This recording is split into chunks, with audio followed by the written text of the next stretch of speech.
اس قبر کے بارے میں یہ مشہور تھا کہ اس قبر میں ایک بابا ہیں جو بھی قبر کے قریب لیٹتا ہے تو یہ بابا لات مار کے اس کو بھگا دیتے ہیں. تو ہم نے دیکھا جو بھی اس قبر پہ لیٹ رہا ہے واقعی ایک غیبی لات آ رہی ہے اور وہ بندہ لڑکتا ہوا جا کے دیوار، قبرستان کی دیوار سے جا کے لگتا تھا، وہ ایسی کلابازیاں کھاتا ہوا جاتا. تو ہم نے کہا ڈرامے بازی ہے، یہاں شیاطین ہیں جو دھکے مار رہے ہیں. تو جس آدمی کی قوت ارادیہ مضبوط ہوگی اس پر شیاطین کا اثر نہیں ہوگا. تو ہمارے ایک طالب علم تھے، بہت ہی چھوٹا قد، دبلے پتلے سے، وہ لیٹے تو ان کو کچھ بھی نہیں ہوا. پھر میں لیٹا، مجھے بھی کچھ بھی نہیں ہوا. تو ان لوگوں نے کہا کہ یار یہ تم لوگوں کا عقیدہ صحیح نہیں ہے، اس طرح کی باتیں کی. کمال کی بات یہ ہم دونوں کے بعد جب وہ لیٹے نا جو ہم سے جن کو پہلے دھکے پڑ چکے تھے وہ لیٹے ہیں تو اب وہ بھی کلا بازی نہیں کھا رہے، ان پہ بھی اثر نہیں ہو رہا. تو وہ اٹھ کے ہمیں کہنے لگے تم لوگوں نے پتہ نہیں کیا کیا، یہاں پہ بزرگ کی کرامت کی ختم کروا دی، تمہاری نحوست ہے. ہمیں گالیاں دینا شروع کر دی، انہوں نے برا بلا کہنا. ہم نے کہا یہ کوئی کرامت ورامت نہیں ہے، اصل میں یہاں شیطان ہے، شیاطین یہاں ہیں، جنات ہیں. جب جنات نے دیکھا کہ ایک شخص کی قوت ارادی مضبوط ہے تو جنات وہاں سے شارٹ ہو گئے. اب وہ تم پہ بھی اثر نہیں کر پا رہے ہیں. تو جنات کا جادو ہو یا یہ جو مسمرزم والا جادو ہو، یہ عام طور پر ان پر اثر انداز ہوتا ہے جن کی قوت ارادیہ کمزور ہوتی ہے. اس میں مسلم اور غیر مسلم کا فرق نہیں ہے. آپ ہندو ہیں لیکن قوت ارادیہ مضبوط ہے، آپ پہ جادو اثر نہیں کرے گا. آپ مسلم ہیں لیکن عاملوں کے چکر میں پڑے ہوئے ہیں، ہر وقت جن چڑیل بھوت سے ڈر لگا ہوا ہے تو آپ پر اثر ہو جائے گا. لوگ سمجھتے ہیں نیک آدمی پہ اثر نہیں ہوتا، اس کا نیک سے تعلق نہیں ہے. آپ تہجد گزار بھی آپ پہ جادو اثر کر جائے گا. ہاں یہاں ایک سوال پیدا ہوتا ہے کہ میں بار بار یہ کہہ رہا ہوں جن کی قوت ارادیہ مضبوط ہو ان پہ یہ اثر نہیں ہوتا جادو کا، تو ہمارے نبی صلی اللہ علیہ وسلم پہ جادو کا اثر کیوں ہو گیا؟ جنات والا جادو ہمارے نبی پر کیا گیا تھا. اور موسیٰ علیہ السلام پہ جادو کا اثر کیوں ہو گیا؟ موسیٰ علیہ السلام پر جو جادو ہوا تھا وہ دوسری قسم کا جادو تھا، مسمرزم والا جادو نا، کہ انہوں نے قوت خیالیہ پہ قبضہ کر لیا اور لوگوں کو یہ دکھا دیا اپنے جادو کے زور سے، مسمرزم کے ذریعے، کہ یہ لاٹھیاں سانپ بنی ہوئی ہیں، حالانکہ وہ حقیقت میں سانپ نہیں بنی تھی. انہوں نے کیپچر کر لیا. تو سوال پیدا ہوتا ہے موسیٰ علیہ السلام پہ اثر کیوں ہو گیا حالانکہ ان کی تو قوت ارادی بڑی مضبوط تھی؟ اس کا جواب یہ ہے کہ یہ اثر اللہ نے ایک حکمت سے ہونے دیا، کیونکہ یہاں ایک معجزہ ظاہر کرنا تھا. اگر موسیٰ علیہ السلام پہ خوف طاری نہ ہوتا، بالکل کانفیڈنس کے ساتھ کھڑے ہوتے، تو فرعون نے جو یہ الزام لگایا ہے نا کہ یہ نورا کشتی ہے، اس الزام کو لوگ برحق سمجھنا شروع کر دیتے. لوگ کہتے ہیں کہ واقعی دیکھو موسیٰ علیہ السلام پہ تو کوئی اثر ہی نہیں ہوا، اس کا مطلب وہ یہ جانتے تھے کہ یہ جادو ہے اور یہ حقیقت نہیں ہے. تو اور جادوگر ہی جان سکتا ہے کہ یہ جادو ہے، اس کا مطلب معاذ اللہ یہ بھی جادوگر ہیں. تو اس لیے اللہ نے موسیٰ علیہ السلام پہ اس کا اثر کروا دیا اور موسیٰ علیہ السلام کے دل میں بھی خوف پیدا ہوا، گھبرانے لگے کہ یہ کیا ہو رہا ہے بھائی، یہ سانپ میری طرف لوٹ رہے ہیں. تو اس حکمت سے موسیٰ علیہ السلام پر اس جادو کا اثر ہوا ہے. تو اسی طرح ہمارے پیغمبر صلی اللہ علیہ وسلم پر بھی یہودی الزام لگاتے تھے کہ آپ جادوگر ہیں، تو اللہ نے آپ پہ جادو کا اثر ہونے دے دیا تاکہ لوگوں کو یقین آ جائے کہ آپ جادوگر نہیں ہیں. کیونکہ جادوگر پہ جادو کا اثر نہیں ہوتا، وہ تو حقیقت سمجھ رہا ہوتا ہے، وہ توڑ کر لیتا ہے، کچھ بھی کر لیتا ہے. تو یہ حکمت تھی، ورنہ جادو اتنے آرام سے نہیں ہوتا جتنا لوگوں نے فرض کر لیا. نہ کسی پہ جنات بھیجنا اتنا آسان ہے، نہ کسی پہ مسمرزم کرنا اتنا آسان ہے. آپ کی قوت ارادی مضبوط ہے تو یہ چیزیں اثر نہیں کرتی ہیں. میں نے آپ کو جنات والا واقعہ وہ قبرستان کا سنایا کہ میں لیٹا ہوں تو ہم پہ تو کچھ بھی نہیں ہو رہا، حالانکہ جو ہم سے پہلے لیٹے تھے وہ تو ہم سے زیادہ دیندار تھے. میرا خیال ہے جہاں تک ان کی بڑی داڑیاں تھیں، تہجد گزار نمازی لوگ تھے، مگر ان پہ لڑکیاں لگ رہی ہیں. اس کا قوت ارادی سے تعلق ہے. جنات وہاں بوریا بستر گول کر کے چلے جاتے ہیں. تو اچھا اب آخری بات جلدی سے، وقت ہمارا جو ہے نا وہ تھوڑا رہ گیا ہے. تو یہاں ایک بات اہم سمجھنا ضروری ہے، ایک آخری بات جو جادو سے متعلق ہے کہ کیا جادو سے کسی چیز کی حقیقت کو بھی چینج کیا جا سکتا ہے یا نہیں. یہ بھی ایک بہت اہم ٹاپک ہے. پہلا تو یہ خوب سمجھ لیں کہ جادوگروں سے ڈرنے کی بالکل ضرورت نہیں ہے. جس طرح آج عاملوں کو مسلط کر لیا ہے نا، فلاں پہ جن فلاں پہ چھوڑے، 99% بھی نہیں بلکہ 99.9% نفسیاتی کیسز ہوتے ہیں جن کو لوگ جادو سمجھ رہے ہوتے ہیں عاملوں کے کہنے سے. میرے پاس نفسیاتی ڈاکٹرز آتے ہیں، انہوں نے مجھے بتایا کہ کتنے کو عاملوں نے کہا تھا کہ یہ جن ہے، ہم نے میڈیسن سے ان کا علاج کیا اور الحمدللہ وہ ٹھیک ہو گئے. تو یہ عاملوں کی باتوں میں کبھی بھی نہ آئے. تو آپ یہ کہہ سکتے ہیں کہ حضرت یعنی سورہ بقرہ میں ہے کہ جادو کے زور سے جادوگر جو ہے، بنی اسرائیل میں جو جادوگر تھے میاں بیوی میں لڑائی ڈلوا دیا کرتے تھے. اس کا مطلب جادوگر کو اتنی طاقت ہے کہ وہ میاں بیوی میں لڑائی بھی ڈلوا دے. دیکھیں شعبدے بازی کے ذریعے غلط فہمیاں پھیلائی جا سکتی ہیں. ایک چیز ہے نہیں, آپ نے کچھ خفیہ اسباب اختیار کیے, شوہر بدگمان ہو گیا بیوی سے, کچھ ایسی چیز بیوی نے دیکھ لی جس سے بیوی بدگمان ہو گئی شوہر سے, تو یہ شعبدے باز لوگ یہ کام کر سکتے ہیں. تو اس میں وہ شعبدے بازی والا جادو بھی ہو سکتا ہے, اس سے مراد مسمرزم بھی ہو سکتا ہے, اس سے مراد جنات بھی ہو سکتے ہیں. شیاطین بعض دفعہ وسوسے ڈالنا شروع کر دیتے ہیں, تو خام خواہ میں اچھی بھلی بیوی کے بارے میں الٹے وسوسے آتے ہیں, لوگ ہوتے ہیں نا وہمی, تو یہ کام شیاطین کرتے ہیں. ورنہ جادوگر کے پاس حقیقت میں اتنی پاور نہیں ہے کہ جب چاہے میاں بیوی میں طلاق ڈلوا دے. اگر ایسا ہوتا تو یہ تو دنیا میں عذاب کھڑا کر چکے ہوتے اب تک. جادوگر کسی سیاسی لیڈر, اچھا یہ بھی ذہن میں رکھیں, جادو کا اثر عام طور پر 99.9% مشہور لوگوں پہ نہیں ہوتا. جادو کا اثر حکمرانوں پہ نہیں ہوتا, کیونکہ اس وہاں تک ان کو اللہ نے طاقت نہیں دی ہے کہ اتنے پاورفل ہو جائیں. تو جن لوگوں میں کانفیڈنس ہوتا ہے ان پہ اثر نہیں ہوتا. تبھی آپ دیکھیں ہزاروں جادوگر جنہوں نے موسیٰ علیہ السلام کو دکھایا کہ لاٹھیاں سانپ بن رہی ہیں, فرعون کا کچھ نہیں بگاڑ سکے وہ. ورنہ وہ فرعون کو کہتے کہ ہم اتنے زبردست ہیں کہ ہم نے جب لاٹھیوں کو سانپ بنا دیا تو ہم یہ اب ساری لاٹھیاں تیری طرف بھیجیں گے اور سانپ بن کے تجھے کاٹ کے کھا جائیں گی. یہ کچھ بھی نہیں کر سکے وہ فرعون کا. فرعون نے ان کو قتل کر دیا. اور آج بھی دیکھ لیں سیاسی لیڈر ایک دوسرے کے خلاف تقریریں کر رہے ہوتے ہیں, کہیں بھی کسی کے پاس کوئی جادوگر نہیں ہوتا کہ جادو کے زور سے مسلم لیگ کی حکومت ختم کرا دی, یا مسلم لیگیوں نے جادوگروں کے زور سے پی ٹی آئی کی حکومت ختم کرا دی ہو. ایسا کچھ بھی نہیں ہوتا. تو یہ جادوگروں کو اتنا نہ باپ بنائیں اپنا, کیونکہ آج ہر خاندانی جھگڑے میں الزام لگا دیا جاتا ہے فلاں نے جادو کیا, فلاں نے یہ کیا, فلاں نے یہ کیا. یہ سب ڈرامے بازی ہے, اتنے آرام سے یہ چیزیں نہیں ہوتی. اور جادو کا اثر ہر ایک پر ہوتا بھی نہیں ہے, اور جس پر ہوتا ہے تو ضروری نہیں کہ 100% اثر ہو. یہ عین ممکن ہے 1% ہو, 2% ہو. اتنا زیادہ ان چیزوں سے گھبرانے کی ضرورت نہیں ہے. جو لوگ ان چیزوں سے زیادہ گھبراتے ہیں, ان چیزوں سے زیادہ پڑھتے ہیں, انہی پر زیادہ اثر ہوتا ہے ان چیزوں کا. اچھا, یہاں ایک اہم بات جو میں آپ کے سامنے عرض کروں کہ کیا جادو کے زور سے کسی چیز کی حقیقت کو بھی چینج کیا جا سکتا ہے؟ یعنی کیا یہ پاسبل ہے کہ جادو کے زور سے لاٹھی کو حقیقت میں سانپ بنا دیا جائے؟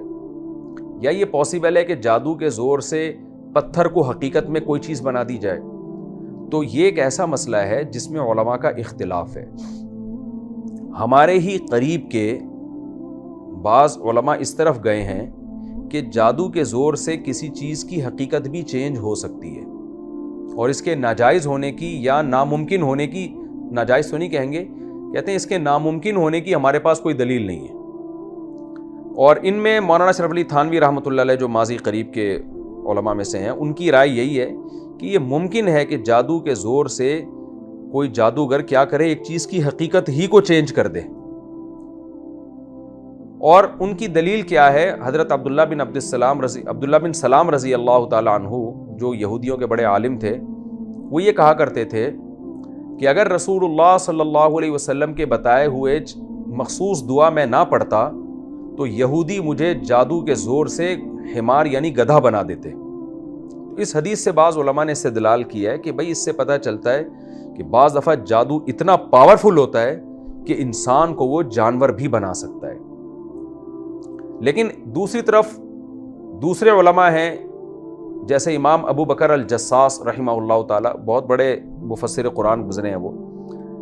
ان علماء کی رائے یہ ہے کہ یہ ممکن نہیں ہے کہ جادو کے زور سے کوئی چیز حقیقت میں ہی چینج ہو جائے. اور ان کے بھی مضبوط دلائل ہیں. ان کی دلیل قرآن مجید کی یہ آیت ہے. وہ کہتے ہیں قرآن یہ کہہ رہا ہے کہ جادوگروں نے جب رسیاں پھینکی ہیں اور وہ سانپ بن کے دوڑنے لگی ہیں, سحروا اعین الناس, انہوں نے جادو کیا, اور کیسا؟ وجاؤوا بسحر عظیم, بہت بڑا جادو لے کر آئے. تو اس بہت بڑے جادو کے بارے میں بھی قرآن کہہ رہا ہے یخیل الیہ من سحرہم, لوگوں کو ایسا لگا کہ یہ رسیاں سانپ ہیں, حقیقت میں سانپ نہیں تھیں. تو کہہ رہے ہیں اتنا بڑا جادو بھی رسیوں کو حقیقت میں سانپ نہیں بنا سکا, تو اور کون بڑا جادوگر ہے جو آئے اور کہے کہ میں حقیقت میں یہ کر سکتا ہوں, میں انسان کو گدھا بنا سکتا ہوں. اتنے بڑے جادو کے بارے میں قرآن کہہ رہے صرف خیالی پلاؤ تھی, یہ حقیقت میں کچھ نہیں تھا. اس کا جواب جو دوسرے علماء ہیں نا جو کہتے ہیں کہ نہیں حقیقت بھی چینج ہو سکتی ہے, وہ یہ کہتے ہیں کہ بھئی قرآن نے یہ کہا ہے کہ یہ بہت بڑا جادو تھا, یہ تو نہیں کہا کہ دنیا کا سب سے بڑا جادو تھا. تو عین ممکن ہے اس سے بھی بڑا جادو ہو جو حقیقت میں بنا دے. لیکن میرا جو اس بارے میں موقف ہے وہ یہی موقف ہے کہ اگر ہم قرآن و سنت کو اور مشاہدے کو دیکھتے ہیں تو ہمیں یہ بات واضح معلوم ہو جاتی ہے کہ جادو کے زور سے چیزیں حقیقت میں چینج نہیں ہو سکتی. دیکھیں حضرت مولانا سلوی تھانوی رحمۃ اللہ علیہ کی جو رائے تھی نا، اس رائے کی بیس تھی یہ عبداللہ بن سلام رضی اللہ تعالیٰ عنہ والا واقعہ کہ وہ یہ کہتے تھے کہ مجھے یہودی گدھا بنا دیتے. تو ہماری رائے یہ ہے کہ یہاں حقیقت میں گدھا نہیں بنا دیتے، بلکہ یہ بھی ممکن ہے کہ ایسا بنا دیتے دیکھنے میں انسان گدھا لگنے لگتا. جیسے جادوگروں نے رسیوں کو سانپ بنا دیا، کیا مطلب دیکھنے میں وہ سانپ لگ رہی ہیں. تو یہاں یہ تعویل ممکن ہے، اس لیے کہ اگر ہم یہ تعویل نہیں کرتے تو اس پہ بڑے بڑے اشکالات ہوتے ہیں. بڑے بڑے اشکالات یہ ہوتے ہیں کہ آج تک کوئی ایسا واقعہ ٹھوس ثبوت کے ساتھ ہمارے سامنے موجود نہیں ہے جس میں ہم یہ کہہ سکیں کہ کسی جادوگر نے حقیقت میں کسی چیز کو چینج کر دیا ہے. مولانا سلوی تھانوی رحمۃ اللہ علیہ اس کا جواب یہ دیتے ہیں کہ بھائی پوری دنیا کس نے گھوم کے دیکھا ہے. لیکن آج کے دور میں سوال یہ ہوتا ہے کہ آج الیکٹرانک میڈیا نے دنیا کو ایک گاؤں کی طرح بنا دی ہے، ایک چھوٹی سی کالونی کی طرح بنا دی ہے. دنیا میں کہیں اگر ایسا ہو رہا ہوتا کہ جادو کے زور سے ایک جادوگر ایک چیز کی ماہیت کو چینج کر رہا ہوتا تو ہمارے سامنے تو آتا نا. پوری دنیا الیکٹرانک، کوئی ایک تو یوٹیوب پہ ویڈیو آتی ہے اور پتہ چلتا ہے کہ یہ دیکھو حقیقت میں کر کے دکھا رہا ہے. تو یہ عقلاً ممکن معلوم نہیں ہوتا. اور قرآن اگرچہ یہ کہہ رہا ہے کہ یہ بڑا جادوگر تھا، قرآن یہ نہیں کہہ رہا کہ سب سے بڑا جادوگر تھا، لیکن اتنا تو پتہ چل گیا کہ جس جادو کو قرآن کہہ رہا ہے بہت بڑا جادو تھا اور موسیٰ علیہ السلام کے مقابلے میں وہ جادو لایا گیا اور اس دور میں جادو اپنے عروج پر تھا، تبھی تو حضرت موسیٰ کو ایسے معجزے دیے گئے جو جادوگروں کی سمجھ میں آئے. تو اس دور میں بھی کوئی ایسا جادو نہیں کر سکا کہ حقیقت میں لاٹھی کو سانپ بنا دے. تو آج کون یہ دعویٰ کر سکتا ہے کہ میں حقیقت میں ایک چیز کو چینج کر سکتا ہوں. اس لیے ہماری رائے میں امام ابو بکر جساس رحمہ اللہ تعالیٰ کی رائے زیادہ قوی ہے کہ یہ صرف نظر کا دھوکہ ہوتا ہے، حقیقت میں چیز جادوگر چینج نہیں کر سکتا.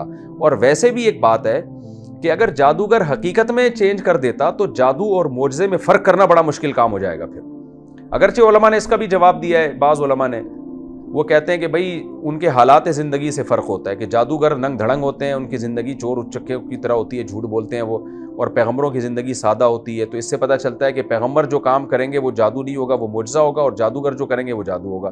لیکن یہ دلیل ذرا کمزور معلوم ہوتی ہے کیونکہ یہاں جو موسیٰ علیہ السلام کا جب جادوگروں سے مقابلہ ہو رہا ہے تو سیرت پہ بحث نہیں ہو رہی ہے، عمل کو دیکھا جا رہا ہے. جادوگروں نے دیکھا کہ یہ لاٹھی حقیقت میں سانپ بن گئی، فوراً سردے میں گر گئے. یہ سردے میں گرنا اس کی علامت تھا. وہ مانتے تھے، جانتے تھے کہ جادو کے زور سے لاٹھی کو حقیقت میں سانپ بنانا امپاسبل، یہ ناممکن ہے. تبھی تو فوراً ہی مان لے آئے وہ، ورنہ وہ غور کرتے کہ بھائی ہم نے تو جادو کیا ہے، ہم نے تو نظر کا دھوکہ دیا ہے، اور معاذ اللہ موسیٰ نے جو جادو کیا ہے وہ اس سے بھی بڑا جادو ہے، اس نے حقیقت میں لاٹھی کو سانپ بنا دیا.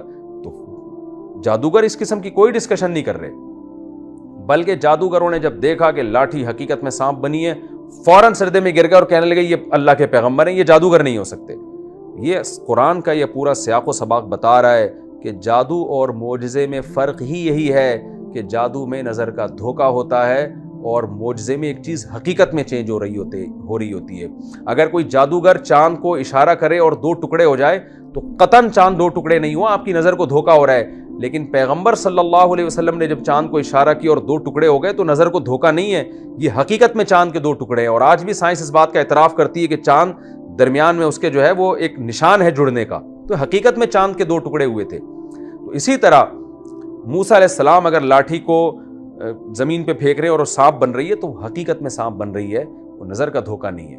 تو ہماری رائے اس بارے میں یہی ہے کہ جادو کے زور سے ایک چیز نظر کو دھوکہ تو دیا جا سکتا ہے، حقیقت میں چیزیں چینج نہیں ہوتی، اور معجزے میں چیز حقیقت میں چینج ہو جاتی ہے. اسی سے معجزے اور جادو کا فرق معلوم ہوتا ہے. تو آج کے اس رکوع میں نے کمپلیٹلی آپ کو جادو کی قسمیں بتائیں کہ جادو کی بیسیکلی 2 قسمیں.